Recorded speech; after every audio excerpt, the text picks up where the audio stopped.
Hello student, welcome to your channel 3D BSc classes. तो student, अपनी journey को आगे बढ़ाते हुए आज हम आ गए हैं यूनिट 3 के लेक्चर नंबर 3 पर। और सर लेक्चर नंबर 3 में आज हम क्या पढ़ने वाले हैं? लेक्चर नंबर 3 में आज पढ़ने वाले हैं प्लैंक्स रेडिएशन लॉ। और प्लैंक्स रेडिएशन लॉ से पढ़ने से पहले हमारे पास डेली का काम होता है थोड़ा सा क्विक रिवाइज करना। तो क्विक रिवाइज करते हुए चिंकी भी आ गई है, क्लासरूम में बैठ गई है। तो चिंकी स्टार्ट करें। चिंकी बोले सर स्टार्ट कीजिए जल्दी से। सो क्विक रिवाइज में अभी तक हमने क्या देख लिया? हमने विंड डिस्प्लेसमेंट लो देखा, वो क्या था? Lambda m into t is equal to constant होता है। ठीक है सर।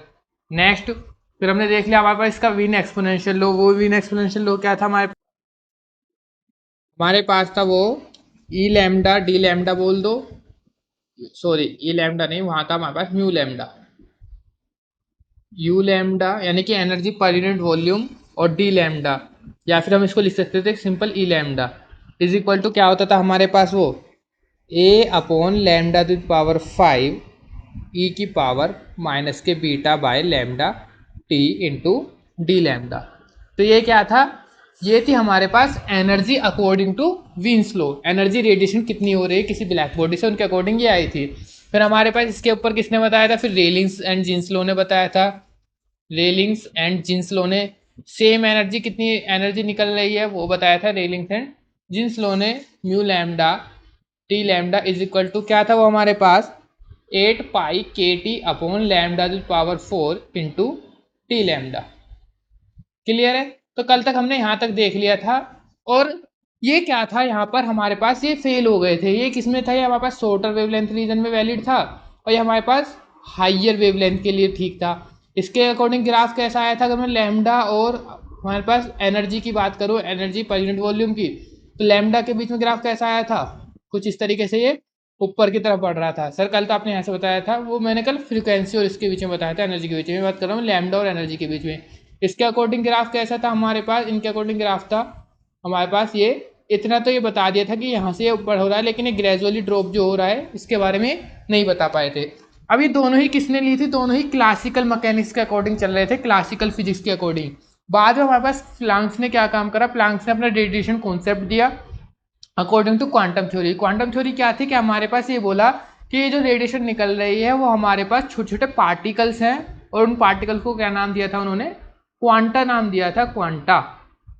और ये क्वांटा क्या है? ये ऑसिलेटिंग पार्टिकल है, और जब ये एनर्जी खाली तभी रिलीज करते हैं जब ये ऑसिलेट करते हो। और कितनी एनर्जी रिलीज करते हैं? En is equal to n H nu, where n की वैल्यू कुछ भी हो सकती है। तो ऑसिलेटिंग पार्टिकल्स की एनर्जी क्या हो रही थी? E is equal to n H nu. फिर क्या होता है कि ये जो एनर्जी कंटिन्यूसली नहीं है, वो क्या है? डिस्क्रीट है, डिस्ट्रीब्यूटेड है। कुछ कुछ जब मतलब जब तक ऑसिलेट करते रहेंगे तब तक वो हमारे पास एनर्जी रिलीज करते हैं। अगर ऑसिलेट नहीं कर रहे तो उनकी एनर्जी क्या हो जाती थी? जीरो हो जाती थी। ठीक है।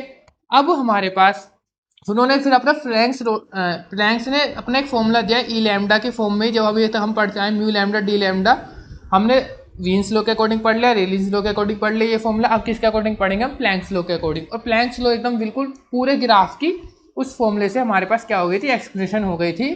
और उसके अकॉर्डिंग हमारे पास रेलिंग्स लो और वीन्स लो हम कैसे ड्राइव कर सकते हैं वो भी देखने वाले हैं आज। तो उसको देखने से पहले सबसे पहले हमें कुछ पॉइंट्स याद रखने हैं। वो पॉइंट्स क्या हैं? देखो, सबसे पहला पॉइंट, जो हमारे पास पार्टिकल ऑसिलेट कर रहे हैं, जो उनकी नंबर ऑफ ऑसिलेशन है पर यूनिट वॉल्यूम में, फ्रीक्वेंसी रेंज म्यू से म्यू प्लस डीवी। अब इसमें तो कोई डाउट नहीं होगा कि म्यू और म्यू प्लस डीवी क्या है, मैंने ऑलरेडी बता चुका हूँ कि हम कुछ पर्टिकुलर रीजन में ले लेते हैं। जैसे हम किसी कैलकुलेशन करते हैं, फॉर्मूला ड्राइव करते हैं, तो हम एक छोटा सा रीजन मान लेते हैं, फिर उसी रीजन के अकॉर्डिंग जो हमारे पास नंबर ऑफ ऑसिलेशन होता है, ये फॉर्मूला याद रखना है। वो होता है 8 पाई म्यू स्क्वायर, म्यू क्या है? Frequency, 8 pi mu square by c की power cube d mu. Clear है? चिंकी बोल रही है एकदम क्लियर है। ठीक है। नेक्स्ट क्या बात याद रखनी है? नेक्स्ट ये बात याद रखनी है, हमारे पास एवरेज एनर्जी अकॉर्डिंग टू, किसके according? According to classical mechanics. जो हमारे पास क्लासिकल मैकेनिक्स बोल सकते हैं, या फिर हमारे पास रेलिंस एंड जोन्स ने ली थी। रेलिंस एंड जोन्स ने, Rayleigh's and Jeans law, Rayleigh's and Jeans law, उन्होंने जो एवरेज एनर्जी कैलकुलेट की थी वो उन्होंने क्या माना था? इसको एक वेव माना था। तो वेव के अकॉर्डिंग क्या आती थी energy? E is equal to k T. ठीक है। एवरेज एनर्जी की बात कर रहा हूँ, एवरेज एनर्जी उन्होंने ये मानी थी।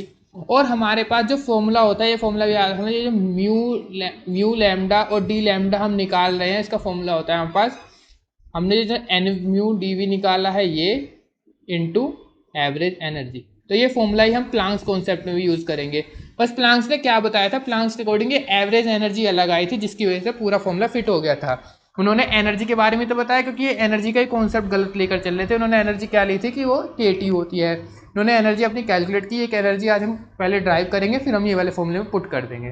ठीक है, तो हम इसको देख भी सकते हैं, रेलिंग्स लॉ के अकॉर्डिंग हम फॉर्मूला यहाँ से ड्राइव भी कर सकते हैं। Mu lambda D lambda is equal to n u d की वैल्यू क्या आई थी अभी हमारे पास, हमने अभी देखा, वो क्या फॉर्मूला याद रखना है, 8 pi mu square by c की power 3 into D nu into average energy according to this, वो क्या थी KT। तो 8 पाई KT बाय सी की power 3 mu square into D new. Sorry, हम ये म्यू के टर्म्स में निकाल लें तो म्यू म्यू और डी म्यू के रेस्पेक्ट में आएगा। तो ये आ गया हमारे पास यू म्यू और टी म्यू, यानी फ्रीक्वेंसी की टर्म्स में। और इसी को हमने किस में चेंज किया था, इसी को हमने किस में चेंज कर दिया था, ये वाला फॉर्मूला लगाकर हमने इसको लैम्डा की चेंज में चेंज कर दिया था। ठीक है, तो अकॉर्डिंग फॉर्मूला हमारे पास ऐसे ड्राइव होता है, एनर्जी पर यूनिट वॉल्यूम या स्पेक्ट्रल एनर्जी डेंसिटी का फॉर्मूला कैसे निकालते हैं हम, NV n number of oscillation पर unit volume into average energy of oscillator. यहाँ पर एवरेज एनर्जी क्या ली गई थी, क्लासिकल मैकेनिक या रेलिंग जींस के अकॉर्डिंग KT ली गई थी। K क्या था, बोल्ट्जमैन कांस्टेंट। यहाँ की एवरेज एनर्जी कितनी ली थी प्लांक्स कांस्टेंट ने, वो आज हम कैलकुलेट करेंगे, फिर हम उसके अकॉर्डिंग हम प्लांक्स रेडिएशन फॉर्मूला निकालेंगे। ठीक है, तो समझ में आ गया। तो सबसे पहले हम चलते हैं हमारे पास प्लांक्स की average energy. Average energy Singh की बोले इसे थोड़ा अच्छे से लिखिए, कलर चेंज करके, स्टाइलिश होने चाहिए, फिजिक्स स्टाइलिश हो तो अच्छी लगती है। Okay, average energy of oscillator, यानी कि जो पार्टिकल ऑसिलेट करेगा उनकी एवरेज एनर्जी क्या है। तो हम क्या मान करते हैं, हम मान लेते हैं लेट, एक सेकेंड थोड़ा सा इसको अच्छे से, let N be the total number of oscillation, total number of Planck's oscillator, यानी कि जो हमारे पास एन क्या है, total number of Planck's oscillator, जितने पार्टिकल ऑसिलेट कर रहे हैं उनकी संख्या कितनी है हमारे पास, एन है। ठीक है, यहाँ तक हो गया oscillator. And E be their total energy, उनकी टोटल एनर्जी कितनी है, ई है, E be their total energy. तो हमारे पास एवरेज एनर्जी कितनी हो जाएगी, एवरेज एनर्जी हम कैसे निकालते हैं, total divide by sum of this, इस तरीके से करके निकालते हैं। तो average energy of the oscillator, sir ये डेरिवेशन क्यों कर रहे हैं, कैसे कर रहे हैं, पहले डेरिवेशन कर लेते हैं, फिर उसको बताता हूँ कि आपको एग्जाम में किस तरीके से लिखना है, कैसे क्या क्या चीज़ करनी है। पहले देख लेते हैं हम average energy of oscillator according to Planck's कितनी आती है। तो हमने माना एन क्या है, total number of Planck's oscillator है, और ई उनकी टोटल एनर्जी है। ठीक है sir, average energy of the oscillator क्या होगा हमारे पास, ई बार एवरेज के लिए फॉर्मूला होगा EN डिवाइड बाय एन, यानी कि टोटल नंबर ऑफ ऑसिलेटर उनकी डिवाइड बाय टोटल उनकी एनर्जी, यानी कि E1 N1 plus E2 N2, इस तरीके से लिख सकते हैं हम। ई नोट एन नोट, ये भी हम देखेंगे ई नोट एन नोट क्या है, इसको पहले देखो, इसको बाद में लिखते हैं। मतलब एवरेज एनर्जी क्या होता है, किसी चीज़ का एवरेज कैसे निकालते हैं, number of quantity divide by total, ऐसे तो निकालते हैं जिसमें x1 plus x2 n1 plus n2 ये सब करके एवरेज एनर्जी निकालते हैं। तो ये यहाँ पे हमने ऐसे रखा है, average energy is equal to EN by n. Clear है, हम मान लेते हैं हमारे पास let there be n naught N1 N2 dot dot dot NN, इतने हमारे पास ऑसिलेटर हैं, NN ऑसिलेटर। फिर ऑसिलेटर का मतलब क्या है, जो हमारे पास रेडिएशन निकल रही है वो क्या होती है, ऑसिलेटिंग पार्टिकल्स के रूप में है। तो उन्होंने मान लिया जो इस रेडिएशन में जो ऑसिलेटर है वो इतने हैं, N naught N1 N2 NN, N तक हो गए हमारे पास ऑसिलेटर। ठीक है, जिनकी एनर्जी कितनी है, having energy E0 E1 E2 dot dot dot EN respectively, यानी कि एन नोट वाले की एनर्जी ई नोट, N1 वाले की एनर्जी E1, N2 वाले की एनर्जी E2, और NN वाले की एनर्जी NN वाले की एनर्जी EN होगी। क्लियर है यहाँ तक, चिंकी बोले सर क्लियर है एकदम। ठीक है, अब हमें ये याद रखना है सर, क्या याद रखना है? According to Maxwell distribution, according to Maxwell distribution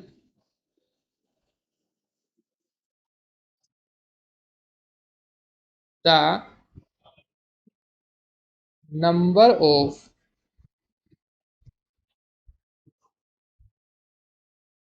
oscillator in the nth energy state, nth energy state is related to the number of, sir क्या है ये, अभी बताता हूँ। Oscillator in the ground state by this. देखो क्या है कि हमारे पास जो मैक्सवेल डिस्ट्रीब्यूशन के अकॉर्डिंग था, number of oscillator in the nth energy state. अब यहाँ देखो हमारे पास, हमने मान लिया कि, एक सेकेंड, ये देखो हमारे पास बहुत सारे ऑसिलेटर्स थे, N naught, N one, N two, N N. तो इसका मतलब क्या है कि जो जीरो एन स्टेट पर है, ग्राउंड स्टेट पर एन नोट है, दूसरे पहले पर एन वन है, दूसरे पर एन टू है। तो इस तरीके से अलग अलग एनर्जी लेवल पर हमारे पास अलग अलग ऑसिलेटर हैं, जिनकी एनर्जी हमारे पास देखो ग्राउंड स्टेट पर ई नोट, ई नोट का मतलब जीरो हो जाएगी ग्राउंड स्टेट पर, फिर ई वन, ई टू, इस तरीके से हमारे पास रेस्पेक्टिवली आगे की तरफ बढ़ रही है। तो उन्होंने जो रिलेशन बताया था मैक्सवेल डिस्ट्रीब्यूशन ने, कि किसी भी एनर्जी स्टेट का बीच में जो हम ऑसिलेटर का रिलेशन होता है वो होता है N N is equal to N naught. N naught क्या है? ग्राउंड स्टेट का। और एन एन किसी भी एनथ स्टेट का, वन का निकाल सकते हैं, जैसे हम टू का निकाल सकते हैं, थ्री का निकाल सकते हैं। वो कहता है n is equal to N naught e की power minus of n H nu by के टी। ठीक है, वेयर एन कोई भी वैल्यू हो सकती है यहाँ पर पॉजिटिव इंटीजर।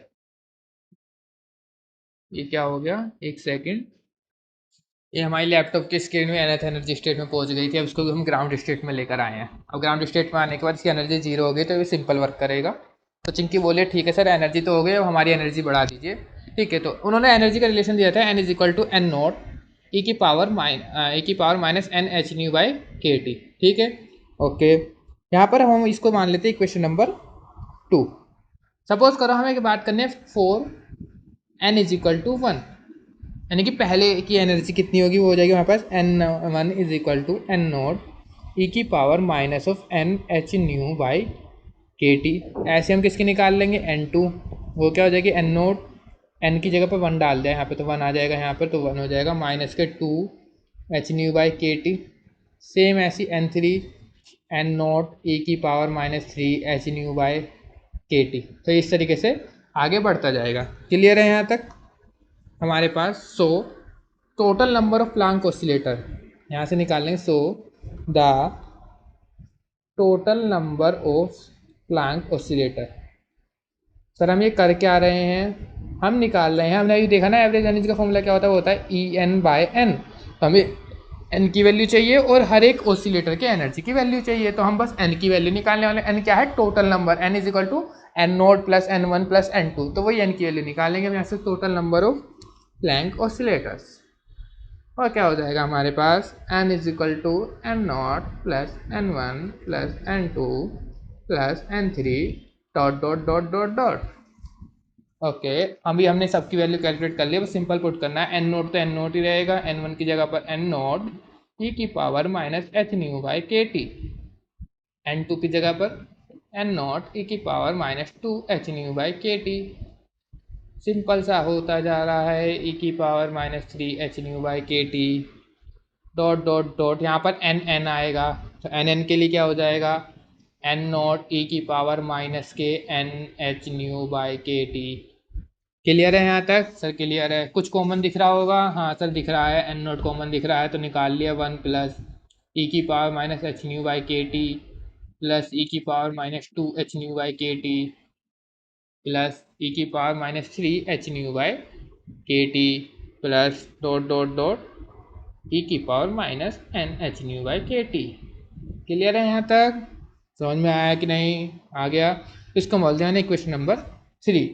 अब ये जो ई की पावर समथिंग करके समथिंग करके समथिंग करके कुछ है, इसको मैं कुछ मान लेता हूँ। Let x is equal to e की power minus of n H nu by a T. यानी कि हमारे पास जो ई ये हमारे पास minus k h nu by के टी है, इसको मैंने क्या मान लिया, ई मान लिया, ओ सॉरी इस पूरे को क्या मान लिया मैंने, एक्स मान लिया। यहाँ पुट करेंगे, so n is equal to N naught, ये क्या हो जाएगा हमारे पास 1, ये हमने मान लिया एक्स। अब यहाँ देखो ये 2 है तो ये 2 बाहर निकल जाएगा, तो ये हो जाएगा एक्स स्क्वायर, ये हो जाएगा x cube plus dot dot dot dot plus x की पावर एन। अब ये देखो हमारे पास जो ई है, ई की वैल्यू है माइनस में, तो इसका मतलब 1 अपॉन ई करके आएगा, जो क्या होगा, ये लेस देन 1 होगा, एज एक्स क्या होगा, लेस देन 1 होगा।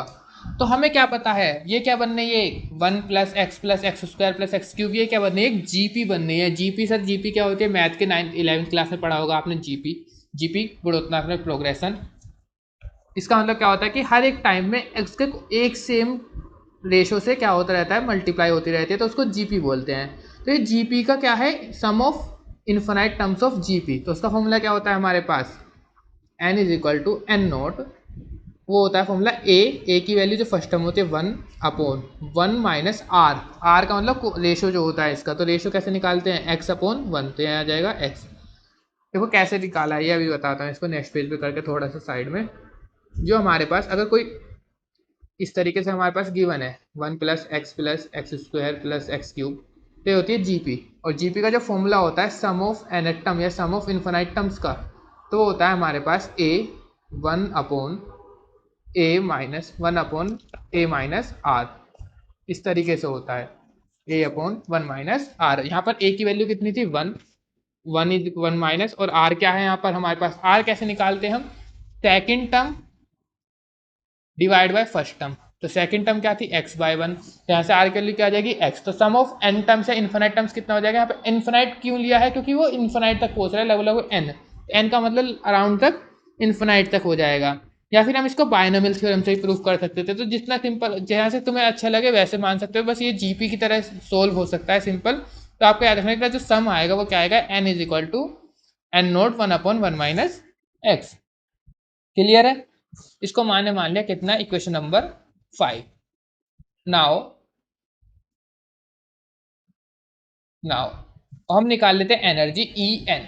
ई एन क्या होगा, यहाँ से हमारे पास दोनों का product, E naught N naught plus E one N one plus E two N two plus dot dot dot E N N N.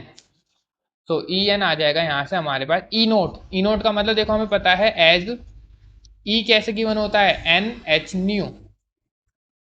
Clear है, तो एन की वैल्यू यहाँ कितनी है, 0, तो 0 के लिए 0 एन नोट प्लस 1 के लिए एन की वैल्यू 1 हो जाएगी एच न्यू। एन वन की जगह पर हमारे पास, एन वन की जगह क्या पुट कर देंगे हम, एन वन की जगह पर सर एन नोट ई की power minus H nu by के टी, अभी हमने निकाला था, ठीक है। ई टू की जगह पर 2 एच न्यू, और एन टू की जगह पर, एन टू की जगह पर मल्टीप्लाई हो जाएगा एन नोट ई की power minus 2 h nu by के टी। सिंपल है, यहाँ तक तो बहुत, बस वैल्यू पुट करी, तो ई एन की जगह पर क्या आ जाएगा, N H nu into E की power minus N H nu by के टी। क्लियर है यहाँ तक, कुछ कॉमन दिख रहा होगा, हाँ सर कॉमन तो दिख रहा है, क्या कॉमन है सर, एन नोट कॉमन है और एच कॉमन है और म्यू कॉमन है, तो अंदर क्या बचेगा, अंदर यहाँ से बचा 0, तो 0 तो कुछ नहीं बचा, यहाँ क्या बचा हमारे पास, ई की power minus H nu by के टी प्लस 2 ई की power minus 2 h nu by के T plus dot dot dot plus n e की power minus N H nu by के टी। क्लियर है, अब देखो इसको हमने कुछ माना था, ई की पावर से समथिंग करके सेम वही बनना है, तो इसको क्या मान लेंगे, एक्स माना था ना हमने। So as x is equal to क्या था, ई की पावर एच न्यू बाई के टी, तो यहाँ पर एक्स पुट कर दो, तो हो जाएगा E N is equal to N naught H nu, तो यहाँ पर बांट लेंगे x plus 2x square plus 3x cube आएगा लास्ट में, और यहाँ पर एन एक्स की पावर एन आ जाएगा। सर क्या यहाँ पे तो जीपी भी नहीं बननी, अब क्या करेंगे, तो देखो वो हम जीपी से भी नहीं, देखो ये जो था हमारे पास, इसको हम जीपी से भी ना करके हम कैसे कर सकते थे, तो यहाँ तक तो समझ में आया ना। इसके बाद का स्टेप देखने के लिए एक पेज लेके चलता हूँ आगे। यहाँ पर हम क्या समझेंगे, पहले हम बायनोमियल थोड़ा समझेंगे, बायनोमियल, बायनोमियल के कुछ फॉर्मूले याद रखना, 1 प्लस एक्स की पावर जो n होता है, याद रखना ये x क्या होगा, यहाँ पर इसका एक्सपेंशन है। अब यहाँ पर हम ये नहीं मानने कि x की वैल्यू 1 से कम है या कम है, बस 1 प्लस एक्स की पावर n है, कुछ भी हो सकता है x। तो उसका जो फॉर्मूला होता है 1 plus N x plus n minus 1 divide by 2 का factorial into x square plus n minus 1 n-2 divide by 3 का फैक्टोरियल इंटू एक्स क्यूब। तो इस तरीके से बढ़ता जाता है। ठीक है, हमें क्या माना है, देखो हमने क्या माना है यहाँ पर देखो यहाँ पर ये 1/1 - x करके आया है, तो यहाँ पर कुछ ना कुछ इस तरीके से होगा। अगर मैं देखूँ 1 - x कर दूँ, देखो यहाँ प्लस था, यहाँ प्लस था, यहाँ माइनस कर दिया और मैंने यहाँ भी क्या कर दिया, माइनस कर दिया। तो क्या हो जाएगा, देखो 1 प्लस n की जगह पर माइनस n और x की जगह पर माइनस एक्स, फिर n की जगह पर क्या डाल देंगे, माइनस n, फिर यहाँ minus n minus 1 divide by 2 का फैक्टोरियल, यहाँ माइनस एक्स का स्क्वायर। ठीक है, तो इस तरीके से आगे का फॉर्मूला बन जाएगा। तो यहाँ पर हमारे पास 1 माइनस एक्स की पावर माइनस n क्या हो जाएगा, 1 plus N x plus n plus 1 divide by 2 का फैक्टोरियल इंटू एक्स स्क्वायर, यानी सब में प्लस प्लस आ जाएगा। और यहाँ से अगर हम निकालें, यहाँ पे देखो 1 माइनस एक्स की पावर, एक बार देखना -1 पुट कर दें, एन की जगह 1 पुट करके देखो, तो एन की जगह 1 पुट करा, 1 प्लस एक्स प्लस यहाँ पे 1 पुट करेंगे तो हो जाएगा 1 प्लस 2 का फैक्टोरियल से 2 कैंसिल, तो 1 plus x square x cube. Sir ये तो देखा देखा सा लग रहा है, हाँ देखा देखा तो लग रहा है, ये देखो हमने यहाँ पे यूज़ किया था वो 1 plus x square plus x cube. तो चिंकी बोले सर बिल्कुल समझ में आ गया कि आपने यहाँ क्या किया, यहाँ आपने बायनोमियल थ्योरम लगा दी कि हमें पता है 1 प्लस एक्स क्या होता है, फॉर्मूला 1 माइनस एक्स की पावर -1 का फॉर्मूला होता है, तो -1 नीचे जाकर +1 हो जाएगा। ठीक है, ठीक है, तो यहाँ पर क्या लगाएंगे सर, देखो अगर मैं यहाँ पर n की जगह 2 डाल दूँ तो क्या हो जाएगा, 1 प्लस एक्स की पावर -2, तो देखना क्या बन जाएगा, 1 प्लस 2x प्लस यहाँ n की जगह 2 डालो, n की जगह 2 डालने पर ये क्या हो जाएगा, 2 प्लस 1 3, 2 से 2 कैंसिल, तो 3x स्क्वायर। तो कुछ इस तरीके से बन रहा है। हाँ सर ये तो इसकी तरह बन रहा है, लेकिन सर यहाँ 1 है और यहाँ 2x है, लेकिन यहाँ ऐसा नहीं था।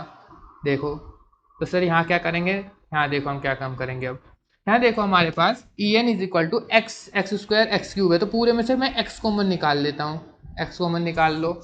E N is equal to N naught h nu और x को अंदर क्या बचेगा, 1 plus 2x plus 3x plus, यही तो बच रहा है 1 प्लस 2x, यहाँ पर 3x क्यूब है तो यहाँ 3x स्क्वायर बचेगा, डॉट डॉट डॉट। और ये फॉर्मूला भी हमने देखा किसके बराबर आया था, N naught H nu x divide by ये आया था 1 माइनस एक्स की पावर -2, तो नीचे जाकर हो जाएगा 1 माइनस एक्स की पावर 2। अब ये मत सोचना, देखो हर स्टेप में बता रहा हूँ कि हर स्टेप में क्या क्या यूज़ कर रहे हैं, कैसे कैसे यूज़ कर रहे हैं, इतना इलेबोरेट करके बता रहा हूँ, तो वीडियो लेंथी हो सकता है लेकिन समझ में हर चीज़ आने वाला है। तो आ गया हमारे पास ई एन आ गया। ठीक है, ई एन निकाल लिया। अब हमने अब क्या निकाल, तो इसकी वैल्यू को क्या कर देंगे, पुट कर देंगे किसमें, हमारे पास फॉर्मूले में। सो एवरेज एनर्जी ई क्या था हमारे पास, ई एन बाय एन था, ई एन की वैल्यू हमने निकाली N naught H nu x by 1 minus x की पावर 2, और उसकी वैल्यू क्या आई है हमारे पास, उसके लिए एन नॉट बटे 1 माइनस एक्स, एन नॉट से एन नॉट गया, 1 माइनस एक्स से एक पावर खत्म, तो हमारे पास अंदर मल्टीप्लाई अंदर, बाहर की मल्टीप्लाई बाहर, तो हो जाएगा H nu x upon 1 minus x. इस एक्स को इसके डिनोमिनेटर में ले जाओ, तो ये क्या हो जाएगा हमारे पास, एच न्यू, इसके नीचे जाएगा तो 1/x -1। ठीक है, अब यहाँ पर क्या आ गया हमारे पास, E bar is equal to 1/x, sorry 1/1 ऊपर एच न्यू था सर, एच न्यू 1/x -1। यहाँ पर x की वैल्यू पुट कर दो, तो x की वैल्यू क्या थी हमारे पास, एच न्यू 1/x की वैल्यू क्या थी, देखो x इज इक्वल टू था e की power minus H nu by के टी, यही तो था हमारे पास। तो e की पावर माइनस था तो 1/, हो जाएगा, ये 1/x प्लस में हो जाएगा, e की पावर हो जाएगा एच न्यू बाय के टी -1। तो ई बार समझ में आ गया, ई बार कैसे निकालते हैं। तो ये क्या आ गई हमारे पास, एवरेज एनर्जी आ गई। तो अगर कोई हमसे पूछे कि एवरेज एनर्जी कितनी थी, इसको याद रखना, इंपॉर्टेंट फॉर्मूला है, कई बार डायरेक्ट क्वेश्चन इस पे आता है कि average energy of oscillator by Planck's constant, तो वो क्या थी, एच न्यू बाय ई की पावर एच न्यू बाय के टी -1 चिंकी याद हो गया, चिंकी के याद हो गया है। और किसके अकॉर्डिंग, रेलिंग जोन्स के अकॉर्डिंग कितनी थी एवरेज एनर्जी, वो क्या थी, के जो कि रॉन्ग थी। ठीक है, अब हमें क्या पढ़ना है, हमें पढ़ना है ये क्या था हमारे पास, एवरेज एनर्जी आ गई। अब चलते हैं अपने मेन टॉपिक पर, प्लैंक्स रेडिएशन लॉ। अब तक हम क्या पढ़ रहे थे, वही था, उसकी शुरुआत करी थी, प्लैंक्स रेडिएशन लॉ। देखो इसको किस तरीके से लिखना है, सबसे पहले तो प्लैंक्स रेडिएशन लॉ की डेफिनेशन लिख दो। प्लैंक्स रेडिएशन लॉ ने क्या क्या बताया जो हमने कल तक बताया।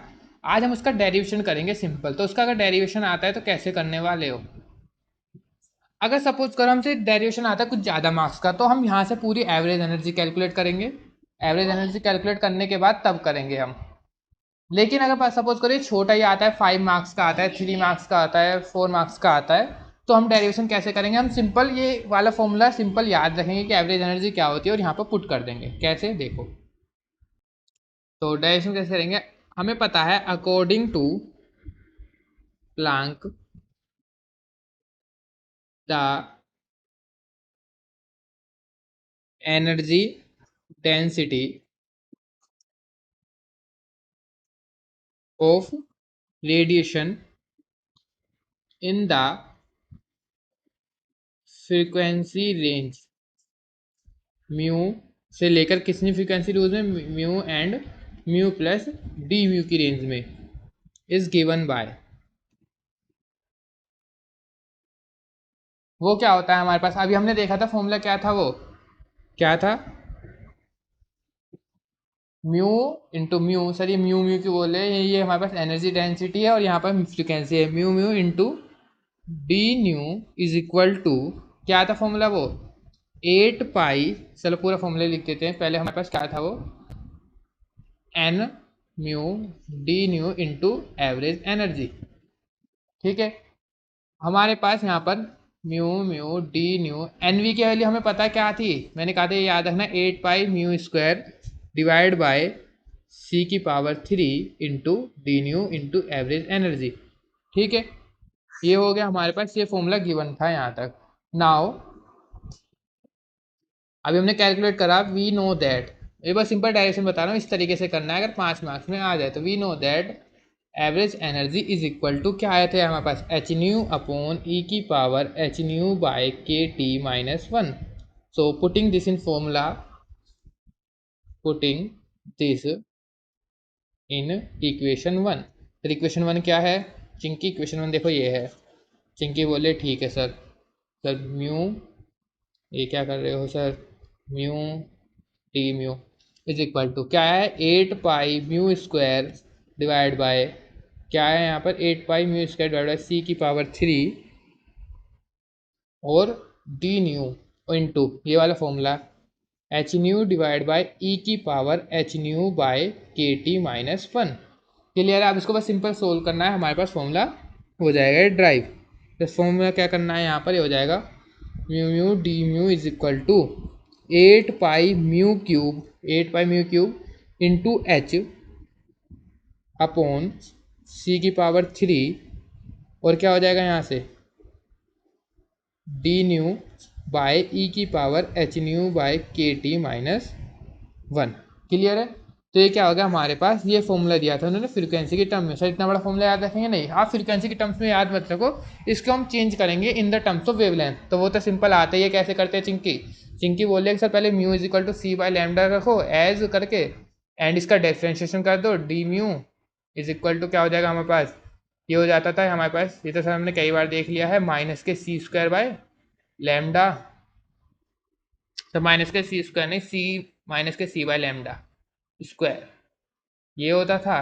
तो अब इसको इस इक्वेशन में पुट कर देंगे, तो वो क्या था, म्यू म्यू डी म्यू, ये था ना, तो इसको हम सिंपल क्या पुट कर देंगे, अब म्यू की जगह पर हमने क्या पुट कर दिया, हमने लैम्डा की टर्म्स में निकाली, तो डी लैम्डा, और साथ में क्या नेगेटिव, चिंकी भूल गई थी इस नेगेटिव को, चिंकी बोले सर आ गया याद, इसका मतलब कि ये जब फ्रिक्वेंसी बढ़ेगी तो ये डिक्रीज होगी। अब वैल्यू पुट कर देते हैं सिंपल, तो क्या है, 8 पाई h/c³ तो अलग है, ठीक है सर, 8 पाई h/c³ अलग है, into mu cube into D nu, mu की पावर 3, यानी कि हम क्या कर सकते हैं, minus C by lambda square की पावर 3 इंटू, नहीं नहीं नहीं, म्यू की पावर 3 रखना है, ना कि डी म्यू की पावर 3। म्यू की जगह पर सी बाय लैम्डा की पावर 3 इंटू डी न्यू, वो है minus C by lambda square. और क्या है हमारे पास, ये है, फिर इसके बाद ये वैल्यू पुट कर दी, ये वैल्यू पुट कर दी, डिवाइड बाय 1/दिस। सो यहाँ पर 1/e की पावर h, न्यू की जगह पर सी by lambda h nu by के टी माइनस 1। अब इसको सिंपल सोल्व कर लेते हैं। देखो सी की पावर 3 से सी की पावर 3 तो यहाँ से कैंसिल हो जाएगा, माइनस से माइनस कैंसिल हो जाएगा, तो यहाँ से हो जाएगा mu lambda D lambda is equal to, क्या आएगा हमारे पास, देखो लैम्डा की पावर 3 इंटू लैम्डा की पावर 2, 8π/h(c) अपॉन लैम्डा की पावर 4 इंटू ई की पावर h(c) बाय लैम्डा के टी माइनस 1। हाँ सर, ये थोड़ा इजी फॉर्म लग रहा है। हाँ, तो क्या आता है हमारे पास, energy density given by Planck's law, ये फॉर्मूला है प्लैंक्स रेडिएशन फॉर्मूला, ये याद रखना है। हाँ बिल्कुल याद रखना है, फॉर्मूला एकदम ऐसे याद होना चाहिए, 8π/h(c) अपॉन लैम्डा की पावर 4 ई की पावर h(c) अपॉन लैम्डा के टी माइनस 1। ठीक है एकदम। और इंटू साथ में क्या चलेगा हमारे पास, डी लैम्डा, डी लैम्डा, क्योंकि यहाँ पे डी न्यू की जगह पर डी लैम्डा भी आता है। ठीक है, तो ये फॉर्मूला हो गया किसके अकॉर्डिंग, प्लैंक्स रेडिएशन लॉ के अकॉर्डिंग। तो सर करना क्या है अब इसमें, हमें बस कुछ नहीं करना है। अगर आपसे क्वेश्चन पूछे what is Planck's radiation formula, तो simple what is Planck's radiation formula लिखोगे कि अकॉर्डिंग टू प्लैंक्स इसने ये फॉर्मूला दिया था, ये होता है इसकी वैल्यू। फिर उसके बाद इसका डेरिवेशन करोगे। डेरिवेशन करने के लिए क्या क्या चाहिए हमें, हमें डेरिवेशन करने के लिए हमें एवरेज एनर्जी चाहिए थी, एवरेज एनर्जी हमने अलग से कैलकुलेट करी है, फिर हमने ये कैलकुलेट किया है। तो सेम ऐसे ही करते हुए ये पूरा डेरिवेशन यहाँ तक फिनिश हो जाता है। ठीक है, जिसको समझ में ना आया हो एक बार खुद से करना, बहुत ही ईजी है, बस सिंपल वैल्यू पुट करते जा रहे हैं और ये हो जाएगा। अब क्या करेंगे, अब हम करेंगे, देखो अब कैसे एक्सप्लेन करता है ये फॉर्मूला, पूरे हमारे डेरिवेशन के जो हमने फॉर्मूला ड्राइव करा वो कैसे हमारे पास सब चीज़ को सेटिस्फाई करता है। तो हमने फॉर्मूला क्या देखा, mu lambda D lambda is equal to 8π/h(c), sir 8π/h(c) था, हाँ चिंकी यही तो था, 8π/h(c) अपॉन लैम्डा की पावर 5 ई की पावर h(c) अपॉन लैम्डा के T minus 1 into D lambda. या फिर अगर इसको हम सिंपल लिखें, E lambda is equal to 8π/h(c) upon lambda की पावर 5 ई की पावर h(c) अपॉन लैम्डा के टी माइनस 1। अब तो ये याद भी हो गया होगा इतनी बार लिखने पर। ठीक है, तो ये था।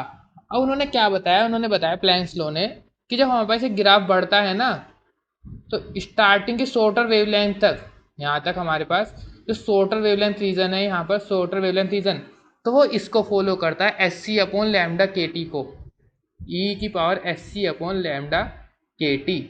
तो हमारे पास एक्सपोनेंशियल ग्राफ क्या होता है, यही होता है हमारे पास एक्सपोनेंशियल ग्राफ कुछ इस तरीके से। तो बोलता है कि जब हमारे पास शॉर्टर वेवलेंथ के लिए इसका प्रभाव ज़्यादा होता है, लैम्डा की पावर 5 का प्रभाव कम होता है, इसका प्रभाव क्या हो जाता है, बढ़ जाता है। तो इसलिए हमारे पास ग्राफ कुछ ऐसा प्राप्त होता है।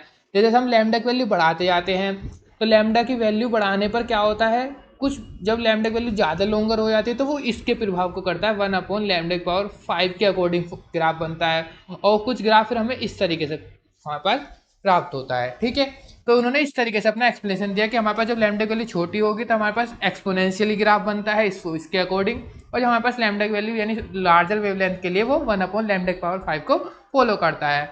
और जब ये किसी पर्टिकुलर वेवलेंथ पर ये कुछ थोड़ी देर के लिए बराबर हो जाता है, इस पर्टिकुलर वेवलेंथ को क्या बोला गया, लैम्डा नोट, या जिसको हम बोलते हैं लैम्डा एम। तो इन्होंने तीनों ही लॉ की व्याख्या कर दी। कैसे, देखो इन्होंने शॉर्टर वेवलेंथ के लिए भी बता दिया, लॉन्गर वेवलेंथ के लिए भी बता दिया और मैक्सिमम वेवलेंथ के लिए बता दिया। ठीक है, तो इस तरीके से हम इसकी एक्सप्लेनेशन दे सकते हैं। अब हमें क्या करना है, अब इससे हमें दोनों लॉ को ड्राइव करना है। तो हम लिख सकते हैं Rayleigh's and Jeans law from Planck's radiation law.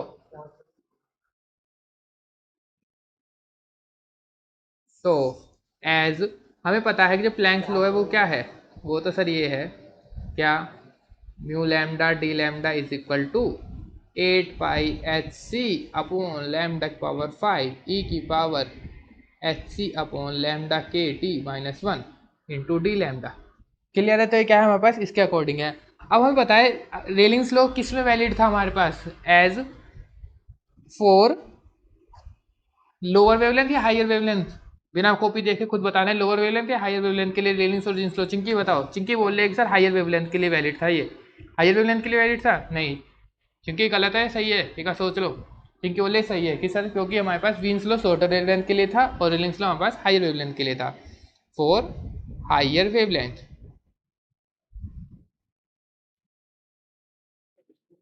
तो हमारे पास ये जो हो जाएगा ई की power H C upon lambda के टी। तो जब हमारे पास ये डिनोमिनेटर हाइयर हो जाएगा तो ओवरऑल ये क्या हो जाएगा, ई की पावर कम आएगी, तो इसको हम क्या लिख सकते हैं, ई की पावर 1 प्लस एच सी अपॉन लैम्डा के टी लिख सकते हैं इसको हायर वेवलेंथ के लिए। तो यहाँ पर आप वैल्यू पुट करेंगे तो हो जाएगा mu lambda D lambda is equal to 8 pi H C upon lambda की पावर 5 ई की power H C upon K T के ऊपर यही पुट कर देंगे एच सी अपॉन लैम्डा के टी -1। तो यहाँ से हमारे पास 1 से 1 कैंसिल और साथ में डी लैम्डा, तो ये क्या बचेगा हमारे पास, एच सी से एच सी भी कैंसिल हो जाएगा और ये बचेगा हमारे पास 8 पाई लैम के टी ऊपर जाएगा और एक लैम्डा से एक लैम्डा खत्म, तो 8 pi k t upon lambda की पावर 4 डी लैम्डा, और यही क्या था हमारे पास रेलिंग्स लो था।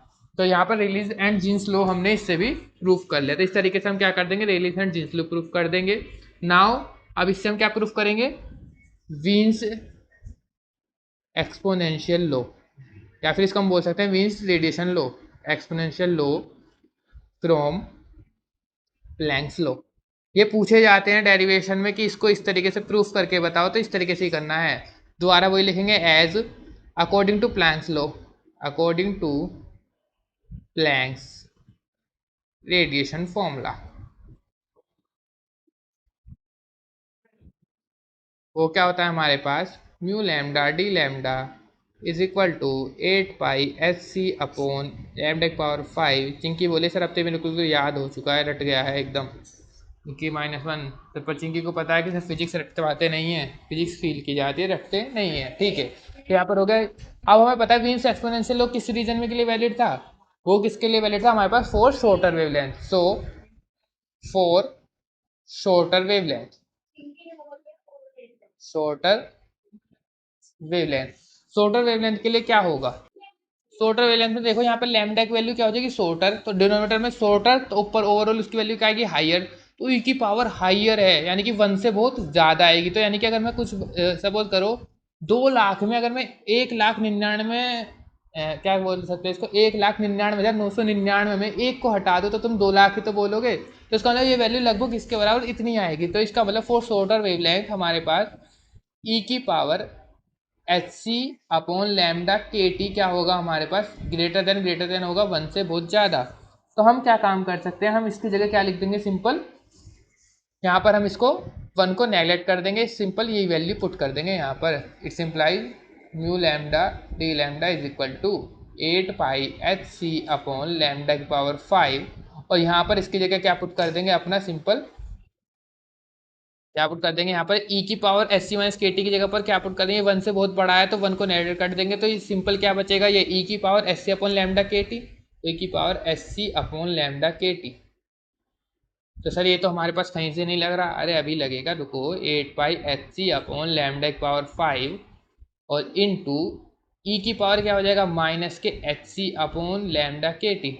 अब भी नहीं लग रहा, अभी लगेगा, देखो हमारे पास क्या था, तो ये आ गया हमारे पास mu lambda D lambda is equal to 8 pi H C upon lambda की पावर 5 ई की power -H C by lambda के टी। और हमारे पास वीन्स एक्सपोनेंशियल लो क्या था, वो क्या था हमारे पास mu lambda D lambda is equal to A upon lambda की पावर 5 ई की power minus k beta by lambda T, यही तो था। तो अगर मैं यहाँ कंपेयर करूँ, इफ यहाँ पर a is equal to 8 pi H को मान लूँ 8 पाई एच सी, और b को मान लिया जाए यानी बीटा को मान लिया जाए क्या, बीटा को क्या मान लिया जाए एच सी बाय के। तो यहाँ पर पुट करना mu lambda D lambda is equal to 8 pi H की जगह पर डाले हमने a, 8 नहीं है यहाँ पर a अपॉन लैम्डा की पावर 5, और इसकी जगह पर क्या पुट कर दिया हमने बीटा, तो जाएगा e की पावर माइनस बीटा, देखो एच सी बाई के यानी इसकी जगह पर हमने बीटा पुट कर दिया डिवाइड बाई के T, sorry H C by K की जगह पर नहीं, एच सी बाई लैम्डा की जगह पर पुट करना पड़ेगा। हाँ सर सही तो है, एच सी बाई के की जगह पर बीटा पुट कर दिया, तो हो जाएगा नीचे क्या हो जाएगा लैम्डा टी, एकदम सही है। यही क्या है हमारे पास, so this is Wien's law, Wien's exponential law. ठीक है, तो यहाँ से हम ए और बीटा की वैल्यू भी फाइंड आउट कर सकते हैं। तो सर क्या इससे हम वीन डिस्प्लेसमेंट लॉ भी कर सकते हैं? हाँ, वीन डिस्प्लेसमेंट लॉ भी कर सकते हैं, तो वो आपके लिए होमवर्क है। चिंकी बोले सर आपने होमवर्क क्यों दे दिया, तो होमवर्क है हमारे पास प्रूव वीन्स डिस्प्लेसमेंट लॉ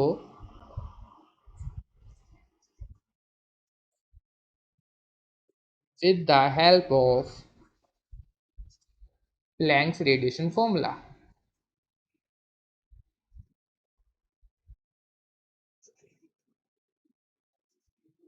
ठीक है, तो आपको ये होमवर्क करके लाना है।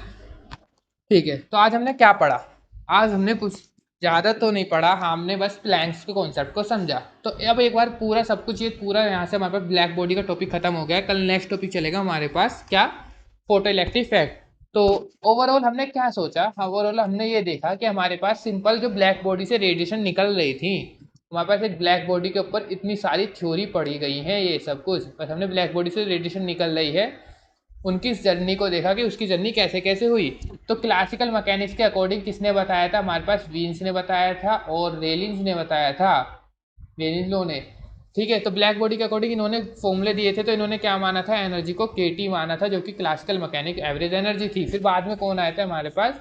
प्लैंक्स भाई साहब आए थे। प्लैंक्स भाई साहब ने सिंपली एक फॉर्मूला पुट किया कि एवरेज एनर्जी जो होता है वो हमारे पास एच न्यू अपॉन ई की power H nu by lambda के टी -1 होता है। और इससे हमारे पास सारी प्रॉब्लम फिक्स हो गई, यानी कि सारी प्रॉब्लम दूर हो गई। और इससे हमने क्या प्रूफ कर दिया? वीन्स लॉ प्रूफ कर दिया, रेलिंग्स लॉ प्रूफ कर दिया। उन्होंने पूरे बॉडी कर्व के बारे में बता दिया कि वो कर्व कैसे कैसे काम करता है।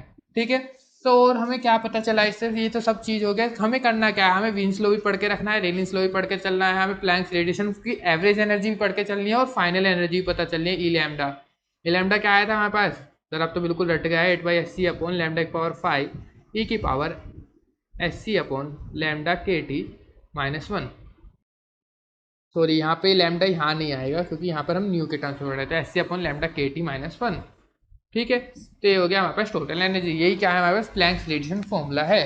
तो ये हो गया। अब यहाँ तक न्यूमेरिकल्स जो थे, अब हम कल से वही अपना डेली 2 न्यूमेरिकल्स पीछे वाले टॉपिक्स पर क्या करेंगे। जैसे हमारे पास न्यूमेरिकल्स किस किस पर आते हैं? वीन्स डिस्प्लेसमेंट लो पर हो जाते हैं, रेलिंग्स लो के अकॉर्डिंग हो जाएंगे हमारे पास, और ये प्लैंक्स रेडिएशन लो के अकॉर्डिंग भी हो जाएंगे।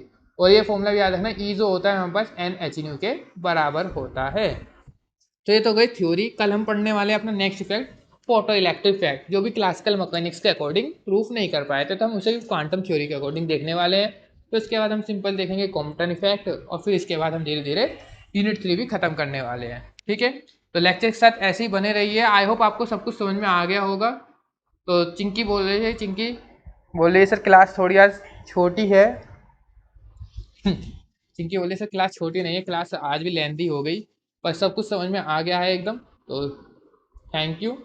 और देखो, मैं बोल सकता हूँ कि सबको समझ में नहीं आएगा सब चीज़, लेकिन जब तुम इसको खुद से समझने की कोशिश करोगे, खुद से फील करोगे, देखो फिजिक्स को फील करो, फील करोगे तभी कुछ समझ में आएगा। देखो मैंने बताया कि ब्लैक बॉडी रेडिएशन की एज स्टोरी खुद समझ सकते हो। ब्लैक बॉडी रेडिएशन की खोज हुई, उसके बाद सबसे पहले वीन आए, वीन्स ने कुछ कर्व बताया, उस कर्व से एक रिलेशन बता दिया कि लैम्डा एम इंटू टी ये होता है। उससे हमें पता चला कि जैसे हम टेम्परेचर बढ़ाते जाते हैं तो उसका बॉडी का कलर बदलता है। और कलर क्यों बदलता है? क्योंकि वो शॉर्टर वेवलेंथ की तरफ शिफ्ट होता जाता है, इसलिए हमारे पास उसका कलर चेंज होता दिखता है। ठीक है, फिर उसके बाद हमारे पास इसको वीन्स ने क्या बताया कि जो इसकी रेडिएशन एनर्जी निकल रही है उसके बीच में रिलेशन बताया। फिर रेलिंग्स लो आए, उन्होंने अपना रेडिएशन फॉर्मूला बताया। तो दोनों ही के लिए काम कर रहे थे, लेकिन कुछ का एक का शॉर्टर वेवलेंथ पर कर रहा था, एक का लॉन्गर वेवलेंथ के लिए कर रहा था। फिर उसके बाद दोनों को संभालने के लिए हमारे पास प्लैंक भाई साहब ने एंट्री मारी फील्ड में, और एंट्री मारते फील्ड में पूरी प्रॉब्लम को क्या कर दिया? सोल्व कर दिया। और पूरी प्रॉब्लम सोल्व होने के बाद यहाँ से ब्लैक बॉडी रेडिएशन का कॉन्सेप्ट पूरा खत्म कर दिया कि क्वांटम थ्योरी के अकॉर्डिंग हम इसको प्रूफ कर सकते हैं। सर क्लासिकल मैकेनिक्स से क्यों नहीं? क्योंकि हम क्लासिकल मैकेनिक्स के अकॉर्डिंग हम क्या बात करते हैं? हम लार्ज पार्टिकल्स की डील करते हैं क्लासिकल मैकेनिक्स में, लार्ज पार्टिकल्स, और जिनका हमारे पास स्पीड क्या हो, 10⁻⁻⁶ से बड़ी हो। उससे ज़्यादा स्पीड पढ़ने पर, उससे ज़्यादा स्पीड मतलब उससे स्पीड कम होने, सॉरी 10⁻⁶ से कम होनी चाहिए स्पीड। उससे ज़्यादा स्पीड होने पर हम क्वांटम मैकेनिक्स में चले जाते हैं।